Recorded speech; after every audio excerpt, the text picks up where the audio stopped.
नमस्कार, मैं हूं सौम्या माथुर और आप देख रहे हैं सिटी बिग न्यूज़। इन हरासमेंट के मुद्दे को लेकर आज भी सेक्टर वासियों ने हिसार स्थित टाउन पार्क में धरना प्रदर्शन किया व सरकार के खिलाफ नारेबाजी भी की। आइए जानते हैं सरकार से इनकी क्या बात हो चुकी है और कितना इनको आश्वासन सरकार ने अभी तक दिया है। इन हरासमेंट का क्या मुद्दा है और कब से चल रहा है और आप क्या सोल्यूशन चाहते हैं इसका? ऐसे है, हरासमेंट का मुद्दा तो ये 2016 से स्टार्ट हुआ है। 2016 में गवर्नमेंट ने अपनी पॉलिसी अमेंड करके, उससे पहले थोड़ी थोड़ी वो अनाउंसमेंट आती थी, लोग भर भी देते थे। 2016 में इन्होंने पॉलिसी चेंज करके उसके बाद क्या हुआ कि वो जो रेजिडेंट में विड्रॉ और उन्होंने मांग करी तो सरकार ने उन मांगों को मान लिया सही मायने में, और मांग के वो सर्कुलर तो करने के बजाय वो मिनट्स इशू करते रहे। लेकिन 14-12 को मेयर के चुनाव में इन्होंने वो सर्कुलर इशू कर दिया। उस सर्कुलर में ये था कि जो कोर्ट का फैसला है और उसके जो नोटिस इशू करने के बीच का जो पीरियड है, इंटरवीनिंग पीरियड है, उस पीरियड का ब्याज कोई नहीं लगेगा, उसके ब्याज स्टार्ट होगा। ये फैसला था उसका, गवर्नमेंट ने सर्कुलर कर दिया, सर्कुलेट हो गया 14-12 को, पब्लिक डोमेन में है वो। उसके बाद एक कमेटी बिठाई हुई थी, भाई कौन सी ज़मीन के आपने पैसे लेने हमारे से। वो 3 जजों की सरकार ने ही अपनी कॉन्स्टिट्यूट कर दी कमेटी। उन 3 जजों ने फाइंडिंग देनी थी 1 महीने के अंदर, लेकिन गवर्नमेंट ने अपना रिप्लाई नहीं दिया। रिप्लाई नहीं देने की वजह से वो कमेटी लंबी खिंचती गई। जजों ने पूरा उसको कंक्लूड तभी किया जब सारे उसके पास डॉक्यूमेंट या तो फेवर में वो दे दिए हुड्डा ने, सरकार ने, या हुड्डा ने ये कह दिया कि हमारे इस टाइप का कोई डॉक्यूमेंट है ही नहीं। तब उन्होंने फाइंडिंग दे करके आल पार्टी से पूछ के, चाहे भी कोई भी बैठा है, कोई भी सिंगल हैंड है, कोई ज़रूरी को नहीं RAW वाला हो या कॉन्फेडरेशन वाला हो या कोई रेजिडेंट ही हो, वो भी कहना आप उन्होंने उसको कंप्लीट करके वो रिपोर्ट सबमिट कर दी सरकार को। वो 31 मार्च को सबमिट कर दी गवर्नमेंट को। उसके बाद ये सुखबाहट आई, हमें पता लगा भाई गवर्नमेंट ने उसको कंसील कर दिया, उसको छुपा लिया, बताया नहीं। उसके बाद हमने अपने सोर्स से पता लगा भाई वो रिपोर्ट तो आउट हो गई, सरकार के पास पहुंच गई। फिर जब सरकार के ऐसी बातें आई तो उन जजों ने भी कहा भाई हम तो रिपोर्ट दे चुके हैं। तब सरकार ने कहा रिपोर्ट तो आ गई हमारे पास, हम उसको अध्ययन कर रहे हैं। अध्ययन करते करते वो कह रहे मुख्यमंत्री से पूछ लेंगे आपको 3 दिन में। हमने कापी मांगी, कापी भी बड़ी मुश्किल से उन्होंने हमारे को फिर बाद में कापी आती हो रही पिछले फ्राइडे को उपलब्ध कराई जब आप इंटरव्यू ले रहे थे। उस कापी को पढ़ने के बाद ये हो गया क्लियर कि उसमें ये कह दिया जजों ने कि भी रेजिडेंट के पास जो आप लायबिलिटी बनती है वो कॉमन लैंड के अंदर उसने सारी एक्स्ट्रा वेजेंट वाली बाहर निकाल दी। जैसे कि अनाउंसमेंट का मुद्दा 1.5 साल से चला हुआ है, वैसे ही लोगों ने आज फिर अनाउंसमेंट के मुद्दे को लेकर धरना प्रदर्शन किया व सरकार के प्रति नारेबाजी की। लोगों को जूते चप्पलें घपनी घिसानी पड़ रही है। कभी पंचकुला जाते हैं, कभी सिरसा जा रहे हैं, कभी रोहतक जा रहे हैं, कभी चंडीगढ़ जा रहे हैं, पर उन लोगों को न्याय नहीं मिल रहा है। सोल्यूशन निकाल के देगी सरकार को चाहिए कि जो 3 जज की कमेटी बनाई है उसको पूरी तरह एज सच इम्प्लीमेंट करे, तब तो सेक्टर वासियों का बहुत फायदा हो जाएगा, नहीं तो वो हमारे को बहुत नुकसान होगा। इसलिए तो आप क्या स्टेप उठाएंगे अगर सरकार आपकी बातों को अच्छे से नहीं सुनेगी? हम सरकार के ये इसी एजुटेशन करते रहेंगे। और क्या करते हैं, प्रधान जी कर रहे हैं, सब कुछ कर रहे हैं ऐसे लोग, और क्या कर सकते हैं हम, हैं? बताइए आपकी क्या शिकायतें हैं?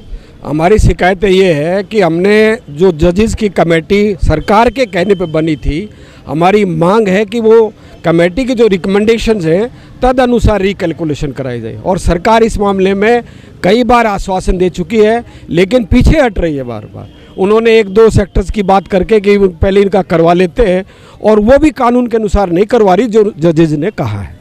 जिला अध्यक्ष सुरेंद्र पुनिया से कल हमारी बात हुई थी, जिन्होंने कहा है कि हमने चंडीगढ़ भेज के इनका समझौता करवा दिया है अनाउंसमेंट मुद्दे पर, लेकिन उसके बाद आपका क्या कहना है? ऐसा कुछ नहीं हुआ, समझौता किसी से नहीं हुआ। जो स्टेट बॉडी जो 18 जिलों की रिप्रेजेंटेटिव जिसमें है, वो सब लोगों की मतलब इन्होंने जिनकी जो मांग थी उसके आधार पर जो रिपोर्ट है, अभी तक तो सरकार ने रिपोर्ट के आधार पर भी कमेंट नहीं किया है। उन्होंने फैसला क्या कर दिया?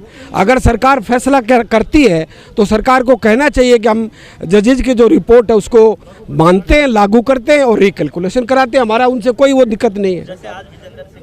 हाँ जी जी जी, उन्होंने कहा है कि आचार संहिता लगा हुआ, आचार संहिता के बाद करेंगे। देखिए सुनो, मैं एक मिनट में कहता हूँ, ये जो आंदोलन है कोई 1 दिन का नहीं है, 2 दिन का नहीं है, ये 1.5 साल का है। और कोई भी चीज़ जो इन प्रोसेस होती है उस पर कोई आचार संहिता नहीं लगती है। सीएम तो है ही नहीं कुछ, क्योंकि 14-12 को जो निकाला था सर्कुलर, उस टाइम भी आचार संहिता थी, फिर भी इन्होंने निकाल दिया 14-12 को। इसका मतलब आचार संहिता का तो ये बहाना ढूंढ रही है। हाँ जी, आज एक मिनट, क्या फैसला होगा अगर सरकार इसी तरह अपने जो आपकी समस्या है, इसको पूर्ण नहीं करती तो क्या? नहीं, सरकार का निश्चित रूप से रिजेंटमेंट है। 18 के 18 जिलों में जो भी लोग इससे प्रभावित हैं वो पूरी तरह सरकार के खिलाफ है। सरकार वादा खिलाफ, सरकार वादा खिलाफी कर रही है और रिजेंटमेंट है, सरकार के लोग खिलाफ जाएंगे 100%। उनको ये उन्होंने बार बार कहा है कि सरकार जब एक वायदा कर रही है तो उस को पूरा क्यों तो नहीं। आप कैसी सरकार चाहते हैं? अब कैसी उम्मीद है आपको सरकार? हमें सरकार तो ऐसी सरकार चाहिए जो पारदर्शी तरीके से काम करे, जनता के हित में काम करे, ऐसी सरकार चाहिए। वो बात है ना, उसमें बड़ा क्लियर फैसला है हमारा कि पिछली बार जो सरकार ने 14/12 को वो भी आचार संहिता में लागू किया था, उसके बाद ये 1/4 को भी आचार संहिता थी, आपको ध्यान हो तो 1/4 को भी आचार संहिता थी। और सरकार बार बार तो बिटरे कर रही है ना। इस बार हमने फैसला, पिछली बार तो विरोध का था केवल, do not door well BJP. इस बार हमारा फैसला ये है कि जो बीजेपी को हराएगा उसकी मदद करेंगे। इस बार बड़ा सीधा फैसला है और कोई फैसला नहीं, बड़ा सीधा फैसला है।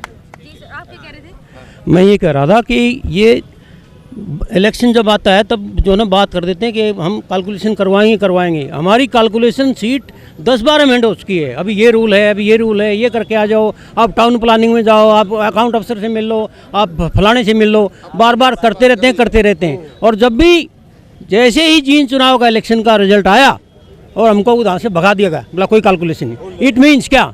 इससे यही दर्शाते हैं कि भाई ये सिर्फ जो है ना धोखा कर रहे हैं कि भाई हम अगर हम नहीं हाँ जी,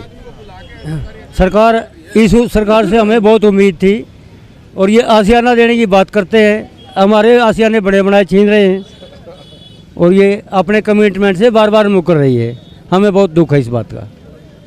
एक मोटी बात जो मैं कहना चाहता हूँ कि एक तरफ सरकार पारदर्शी सरकार होने का, ईमानदार सरकार होने का दावा कर रही है और दूसरी तरफ देखिए शर्म की बात है कि हाई कोर्ट के जजेस ने जो पॉइंट आउट किया है उसके आधार पर जो लोग भी जिन अफसरों ने गलती की है उनके खिलाफ सरकार कोई एक्शन नहीं ले रही और उसके बाद ने तो उसको लागू कर रही है। जब उनको पता है कि तुमने गलत किया है तो उनको उसको ठीक करना चाहिए। जैसे नजदीक चुनाव है, लोकसभा चुनाव है, जैसे कितनी बार कह रहे हो आप लोग, कितनी बार भी आप लोगों को उसमें रास्ते में रखते रहे, फैसला नहीं हुआ। तो इस बार आप लोगों का कैसा निर्णय? नहीं, अब की बार हमारा निर्णय पक्का है कि सरकार के झांसे में बार बार नहीं आने वाले हैं।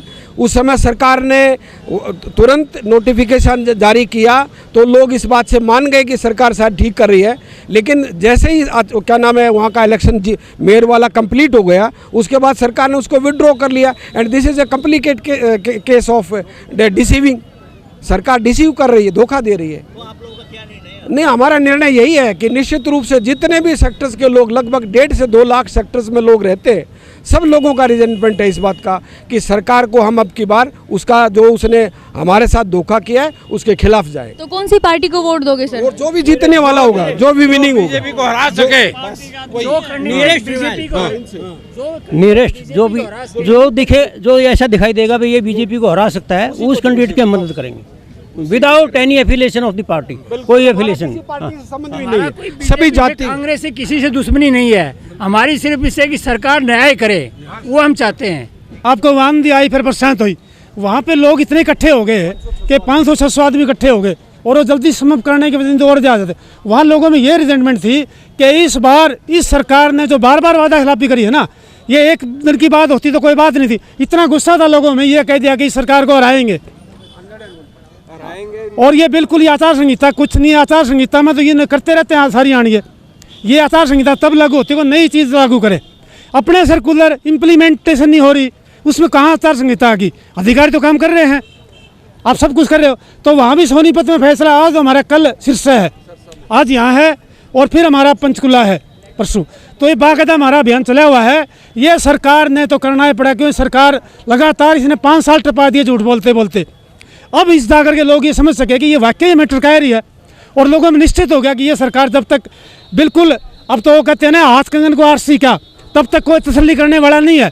तो इस समय ये फैसला निर्णय कि सरकार के खिलाफ हम केवल वोट नहीं करेंगे, इसके खिलाफ हम लोगों को उत्साहित करेंगे और मदद करेंगे और इसको हराने में पूरा योगदान भी देंगे। हमारा विरोध सिर्फ यही है कि हमारा हक, जो ज़्यादा संख्या में लोग हैं, जब जनतंत्र में जनता की आवाज़ नहीं सुनी जाएगी तो फिर वो जनतंत्र किस काम का है?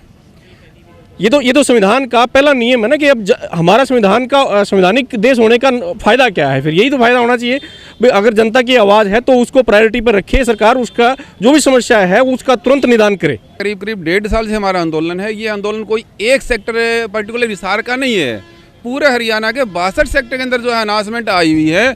105 सेक्टर की अनाउंसमेंट और आई हुई है, सरकार ने रोक रखी है। 62 सेक्टर के अनाउंसमेंट का आंदोलन देके 105 की ब्रेक लगा दी। और जैसे सेक्टर 15 में आई, अब सिरसा आई है, इस तरह से करीब करीब जो ये है कि 350 सेक्टर के ऊपर आने की ये प्रोसेस है अनाउंसमेंट का। हरियाणा की है, 18 डिस्ट्रिक्ट के अंदर है। ये नहीं खाली एक हिसार की बात है, हमारी पूरे हरियाणा के 18 डिस्ट्रिक्ट के अंदर हरियाणा स्टेट सेक्टर कॉन्फेडरेशन बनी हुई, उसके बैनर के नीचे जो पूरे हरियाणा के अंदर हमारा आंदोलन चल रहा है, उसकी एक ही बात है, पूरी हाँ जी, पूरा हरियाणा पे लागू होगा। नहीं मानेंगे। सरकार अपने सरकारी एजेंट को बुला करके बात कर रही है, जब तक कॉन्फिडेंस के साथ बात नहीं करेगी, रिकैलकुलेशन नहीं करेगी, तो हमारा एक ही बात है, जो बीजेपी को हराएगा उसको हम वोट देंगे। हरियाणा सरकार मुर्दाबाद। सेक्टर वासियों का कहना है अगर सरकार ने इसके प्रति कोई कड़ा रुख नहीं अपनाया तो आने वाले चुनाव में सरकार को सबसे बड़ा खामियाजा भुगतना पड़ेगा। शहर की तमाम खबरों की जानकारी के लिए देखते रहिए सिटी बिग न्यूज़ और मुझे दीजिए इजाज़त। नमस्कार।